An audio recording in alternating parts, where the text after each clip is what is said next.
Hi friends, welcome to my channel. இன்றைக்கி நம்ம சேனலில் ஃபிஷ் வறுவல் தாங்க. அதை வந்து க்ரீன் ஃபிஷ் வறுவல் இன்றைக்கி செஞ்சுருக்கோம், க்ரீன் கலரில். அதுக்கு நம்ம என்னென்ன சேர்த்துருக்கோங்கிறத வாங்க வீடியோவில் போய் பார்க்கலாம். அதுக்கு வந்து நான் மல்லித்தலை ஒரு கைப்பிடி அளவு எடுத்திருக்கேன். ஒரு கொஞ்சம் வந்து கருவேப்பிலை எடுத்திருக்கேன். அதே மாதிரி புதினாவும் ஒரு கைப்பிடி அளவு போட்டுக்கலாம். எனக்கு பொங்கலுக்கு மறுநாள் வீட்டில் இவ்வளோ தான் இருந்ததா, அதனால் இருந்ததை மட்டும் போட்டிருக்கேன். கடையெல்லாம் எதுவும் கிடையாது, அதனால் நான் கொஞ்சம் தான் போட்டிருக்கேன் புதினா. நீங்கள் இன்னும் கொஞ்சம் கூட போட்டுக்கலாம். இதுக்கே சூப்பர் டேஸ்ட்டாக இருந்தது. இவ்வளோ தான் புதினா இருந்தது. இன்னும் கொஞ்சம் கூட சேர்த்துக்கலாம். அதுபோக நம்ம எப்பவும் போல் இது மிளகு, சோம்பு, ஜீரகம் கொஞ்சம், பூண்டு, இஞ்சி ஒரு சின்ன துண்டு தான் போட்டிருக்கேன். பச்சை மிளகா காரத்துக்கு எத்தனை அரை கிலோனா அதுக்கு தகுந்த மாதிரி, 1 கிலோனா அதுக்கு தகுந்த மாதிரி நீங்கள் பச்சை மிளகா காரத்துக்கு எடுத்துக்கணும். அவ்வளோதாங்க. இது எல்லாத்தையும் நம்ம வந்து மிக்சியில் போட்டு நைஸாக அரைச்சிக்க போகிறோம். இதுக்கு இன்றைக்கி நான் வந்து எங்கள் வீட்டில் வெலை மீன் தான் வாங்கியிருக்கோம். வெலை மீனுக்கு நான் இவ்வளவு எடுத்து வச்சுருக்கேன். எல்லாம் கழுவி சுத்தம் பண்ணி வச்சுருக்கேன். எல்லாத்தையுமே போட்டு நான் வறுக்க தான் போகிறேன். ஏன்னா நேற்று பொங்கலுக்கு வச்ச பொங்கல் குழம்புலாம் நிறையவே இருக்குது. குழம்பு இருக்கிறதுனால குழம்பு வைக்கல இன்றைக்கி. ஒரே வறுவல் மட்டும்தான். அதனால் எல்லாமே சேர்த்து நான் இதை வறுக்க போகிறேன். கழுவி எடுத்து வச்சுருக்கேன். இப்போ இதை 1 பை 1 போட்டு நம்ம அரைச்சிக்கலாம். ஃபஸ்ட்டு அரைக்க வேண்டியதில் இஞ்சி, பூண்டு, அந்த சோம்பு, சீரகம், பச்சை மிளகா, மிளகு இதெல்லாம் ஃபஸ்ட்டு நம்மளுக்கு நைஸாக அரையணும் இல்லையா, அதனால் அதை ஃபஸ்ட்டு போட்டுட்டு அதுக்கப்புறம் நம்ம இந்த புதினா கொஞ்சம் தான் இருக்குது, புதினா கருவேப்பிலை எல்லாம் போட்டுட்டு மிச்சம் இருக்கிறதுக்கு நான் மல்லித்தலையும் போட்டுட்டேன். மல்லித்தலையில் இன்னும் கொஞ்சம் பேலன்ஸ் நம்ம வச்சுக்கணும். ஏன்னா மொத்தமும் சின்ன ஜாருக்கு சின்ன ஜாரில் அரைச்சா தான் நல்லா நைஸாக அரைஞ்சி வரும். அதனால் நான் இந்த ஜார் எடுத்திருக்கேன். எல்லாத்தையுமே இப்போ 1 பை 1 நம்ம சேர்த்துக்க போகிறோம். ஆனால் பச்சை மிளகா வந்து எப்போவுமே காரம், ஒரு மிளகா காரமாக இருக்கும், ஒரு மிளகா காரம் இல்லாமல் இருக்கும். நீங்கள் காரமான மிளகாய் இருந்தால் கவனமாக பார்த்து சேர்த்துக்குங்க. உரப்பு குடியிடக்கூடாது. ரொம்ப காரமாக இருந்தால் நம்மளுக்கு நல்லதில்லை. பச்சை மிளகாயே ரொம்ப சாப்பிடக்கூடாதுன்னு சொல்லுவாங்க. அதனால் முடிஞ்ச வரைக்கும் இப்போ இந்த மாதிரி என்றைக்காவது ஒரு நாள் நம்ம செஞ்சு சாப்பிடும்போது டேஸ்டியாக இருக்கும் இல்லையா, பச்சை கலரில் நம்ம சாப்பிட்றதுக்கு நல்லாவும் இருக்கும். இன்னும் கொஞ்சம் எவ்வளோ கொள்ளுதோ அந்த அளவுக்கு மல்லித்தலை போட்டுட்டு மிக்சியில் அரைச்சிட்டேன். மிச்சம் இருக்கிற மல்லித்தலையும் நம்ம இப்போ சேர்த்துக்க போகிறோம்.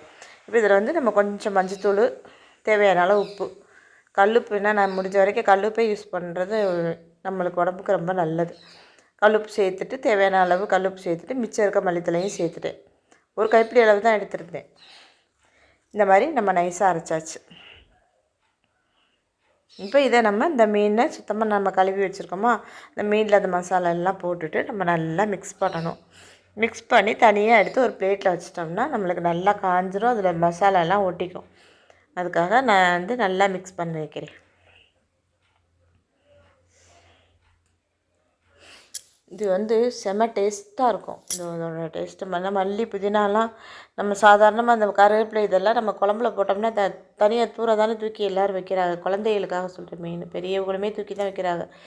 இப்போ குழந்தையெல்லாம் நம்ம அந்த மாதிரி இப்படி அரைச்சிட்டோம்னா அதோட சத்தெல்லாம் அதில் நம்மளுக்கு சேர்ந்துடும். எப்பவும் பண்ணுற மாதிரி ஒரே மெத்தட்லேயே பண்ணாமல் இந்த மாதிரி ஒரு முறை ட்ரை பண்ணி பாருங்கள். பிள்ளைங்களாம் விரும்பி சாப்பிடுவாங்க, பெரியவங்களும் விரும்பி சாப்பிடுவாங்க.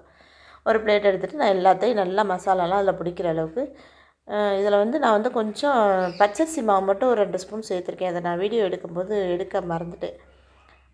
அது கொஞ்சம் நல்லா மொறுன்னு வருங்கிறனால, கார்ன்ஃப்ளவர் மாவு கெடுதல் தானே, அதனால் பச்சரிசி மாவு கொஞ்சம் சேர்த்துருக்கேன். ஒரு 2 ஸ்பூனு அளவுக்கு சேர்த்துருப்பேன்.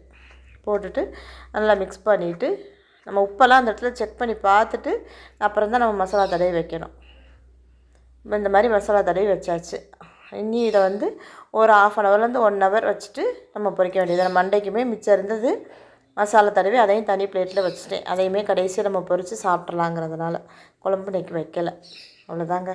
இது ஒரு 1/2 மணி நேரம் அல்லது 1 மணி நேரம், குறைஞ்சது 1/2 மணி நேரம். ஆனால் 1 ஹவர் ஊறிச்சுனாதான் இந்த மசாலாலாம் அதில் நல்லா இறங்கி நம்மளுக்கு நல்லா ஒட்டி பிடிக்கும். அதனால் நம்ம வந்து கொஞ்சம் கூடவே ஊற வச்சுக்கிட்டோம்னா நல்லது. அதுக்கப்புறம் நான் ஒரு கடாயில் எண்ணெய் ஊற்றிட்டு, எப்போவும் நீங்கள் சமையலுக்கு எந்த எண்ணெய் யூஸ் பண்ணுவீங்களோ அந்த எண்ணெயை இப்போ சேர்த்துட்டு, இன்னொன்று நான் ரொம்ப சேர்த்து எண்ணெயை வீணடிக்க வேண்டாங்கிறதுனால எப்போவுமே நான் அளவாக தான் எண்ணெய் சேர்த்துக்குவேன். கரெக்டாக முடித்த உடனே நம்ம எண்ணெயை கீழே ஊற்றுற அளவுக்கு ரொம்ப எண்ணெயை வேஸ்ட் பண்ணாமல் போட்டிருக்கேன்.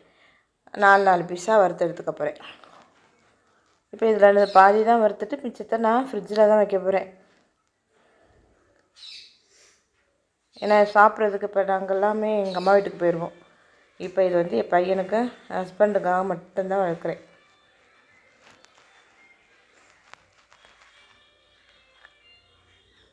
அவங்களுக்கு மட்டும் நான் இப்போ எத்தனை தேவையோ நம்ம அதை வறுத்துட்டு நம்ம வச்சிட வேண்டியதாக மிச்சத்தை ஃப்ரிட்ஜுக்குள்ளே வச்சுட்டு நம்ம மறுநாள் வறுத்து சாப்பிட்டாலுமே ரொம்ப நல்லாயிருக்கும். உடஞ்சிராமல் எடுக்கணும், அதுதான் பெரிய விஷயம். எனக்கு மீன் வறுக்கும்போது உடஞ்சிச்சுன்னா பிடிக்கவே பிடிக்காது. அதனால் கொஞ்சம் பொறுமையாக இந்த மாதிரி வறுத்து எடுத்துக்க வேண்டியது அவ்வளோதாங்க. சூப்பராக இருக்கும் இந்த ஃபிஷ்ஷு வறுவல், மீன் வறுவல், அதுவும் க்ரீன் கலர் மீன் வறுவல். இந்த மெத்தடில் நீங்கள்லாம் செஞ்சு பாருங்கள், செமையாக இருக்கும். செஞ்சு பார்த்துட்டு எனக்கு எப்படி இருந்துச்சுன்னு சொல்லுங்கள்.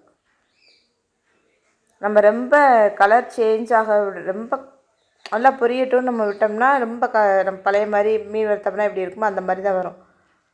அதுக்காக மீன் வறுக்காமே இருக்க முடியாது. இந்த அளவுக்கு இப்போ ஓரளவுக்கு நம்ம க்ரீன் கலர் கிடைக்கிது பாருங்கள்.